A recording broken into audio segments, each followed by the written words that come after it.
నమస్తే welcome to Disha TV. Kavitha arrest ఒక రకంగా రాష్ట్రాన్ని సంచలనపరిచిందని చెప్పాలి. కొందరు కవిత అరెస్టును రాజకీయంగా చూస్తే మరికొందరు చట్టం తన పని తాను చేసుకుంటూ వెళ్తుందని అభిప్రాయపడుతున్నారు. అయితే కవిత అరెస్టుతో పాటు ఢిల్లీ ముఖ్యమంత్రిగా పదవిలో ఉన్న సమయంలోనే కేజ్రీవాల్ను అరెస్టు చేయటం కూడా ఒకంత ఆశ్చర్యంగా ఉన్నప్పటికీ ప్రస్తుతం ఈ south zone money laundering, liquor కుంభకోణం ఘటన దేశ రాజకీయాలను, ప్రజలను ప్రభావితం చేస్తుందని చెప్పవచ్చు. భారత రాజకీయ చరిత్రలోనే ముఖ్యమంత్రి పదవిలో ఉండగా అరెస్ట్ అయిన వ్యక్తి కేజ్రీవాల్ మాత్రమే. ఇక జార్ఖండ్ ముఖ్యమంత్రి హేమంత్ సోరెన్ కూడా అరెస్ట్ అయినప్పటికీ పదవికి రాజీనామా చేసి తాను అరెస్ట్ అయినది చూసాం మనం. అయితే కవిత, కేజ్రీవాల్ అరెస్టుల వెనుక నిజంగానే నేరం చేసింది వాళ్లే అన్న రుజువులున్నాయా? మరి లేకపోతే కవితకు ఎంత ప్రయత్నించినా బెయిల్ ఎందుకు రావటం లేదు అనే అనుమానాలు కూడా తలెత్తుతున్నాయి. ఈ వీడియోలో మనం ఈ మొత్తం అంశాన్ని కూలంకషంగా తెలుసుకుందాం. మొదటగా మనకు కలిగే సందేహం, ఎమ్మెల్సీ కవిత, ఆప్ అధ్యక్షుడు కేజ్రీవాల్ అరెస్టుకు కారణం ఏంటి అన్నది. ఎన్ఫోర్స్మెంట్ డైరెక్టరేట్ చెప్తున్న దాని ప్రకారం ఢిల్లీ లిక్కర్ కేసులో సౌత్ గ్రూప్కు అనుకూలమైన విధంగా లిక్కర్ పాలసీని రూపొందించడంలో ఢిల్లీ ముఖ్యమంత్రిని కీలక సూత్రధారుడిగా పేర్కొంది. ఈ నేపథ్యంలో సౌత్ గ్రూప్ నుంచి కేజ్రీవాల్ సహా ఆప్ నేతలు కొందరు లబ్ధి పొందారు అని ఈడీ వ్యాఖ్యానించింది. కొందరి సారథ్యంలో, మరికొందరి మధ్యవర్తిత్వంలో కొన్ని కోట్ల ముడుపుల ముట్టడి వ్యవహారం నడిచిందని ఈడీ విచారణలో అప్రూవర్ ఎంపీ మాగుంట శ్రీనివాసులు రెడ్డి, ఆయన కుమారుడు మాగుంట రాఘవల వాంగ్మూలంలో తేలినట్లు ఈడీ పేర్కొన్నారు. అయితే ఇప్పటి వరకు కూడా కేజ్రీవాల్ ప్రత్యక్షంగా లిక్కర్ కుంభకోణంలో పాత్ర వహించినట్లు రుజువులైతే లేవు. ఇక్కడే అసలు ప్రశ్న వస్తుంది. అలాంటప్పుడు కేజ్రీవాల్ను అరెస్ట్ ఎందుకు చేశారు?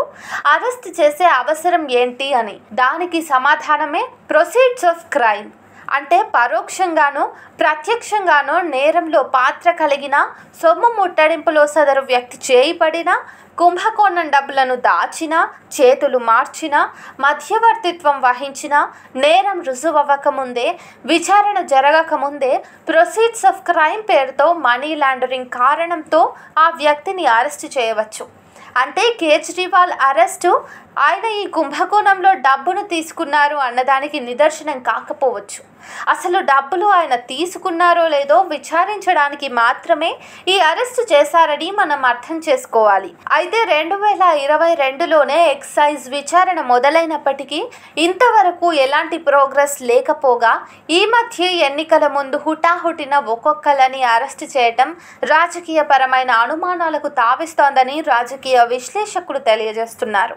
కవిత విషయానికి వస్తే ఈ కేసు మొదలైన కొత్తల్లోనే 2022 డిసెంబర్లో ఈ స్కామ్లో అరెస్ట్ అయిన వారితో, ఈ స్కామ్లో హస్తం ఉన్న వారితో మీకున్న సంబంధాలపై విచారించడానికి సాక్షిగా హాజరు కావాలని కల్వకుంట్ల కవితకు సిబిఐ నోటీసులు పంపిన విషయం అప్పట్లో రాష్ట్రంలోనే సంచలనం రేపిన సంగతి మనకి ఇంకా గుర్తుంది.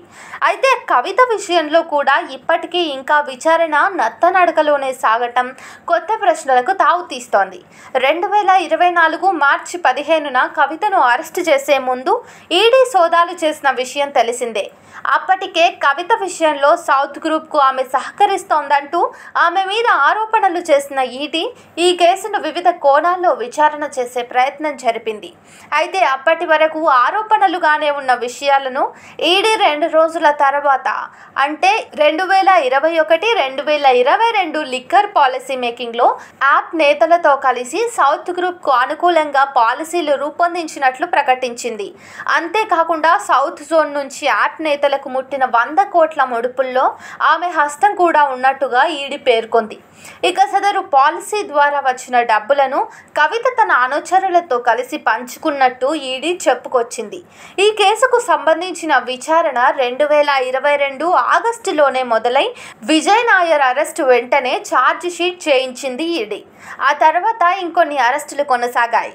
ఆ తర్వాత మాగుంట సహా మరికొందరిపై ఈడీ సప్లిమెంట్ ఛార్జ్ షీట్ను ఫైల్ చేసింది.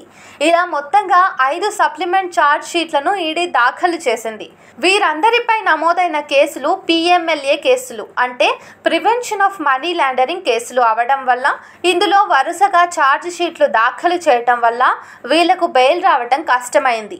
అంటే వీళ్లను బెయిల్ మీద విడుదల చేసినా మళ్ళీ ఇలాంటి నేరాలకు పాల్పడకుండా ఉండగలరని కోర్టు నమ్మగలిగితే మాత్రమే బెయిల్ ఇస్తారు. అది కూడా కేసు ఫైల్ చేసిన వారు వాదనలు చేసి విచారణకు ఫోర్స్ చేసినప్పుడు ఆ బెయిల్ కూడా ఇవ్వడం కుదరదు. కాబట్టి విచారణలో నేరం రుజువు అయినా అవ్వకపోయినా విచారణ పూర్తయ్యే వరకు సదరు వ్యక్తి జైలు గోడలకు పరిమితం అవ్వక తప్పదు. అందుకే కవితకు ఎంత ప్రయత్నించినా బెయిల్ మంజూరు కావటం లేదు.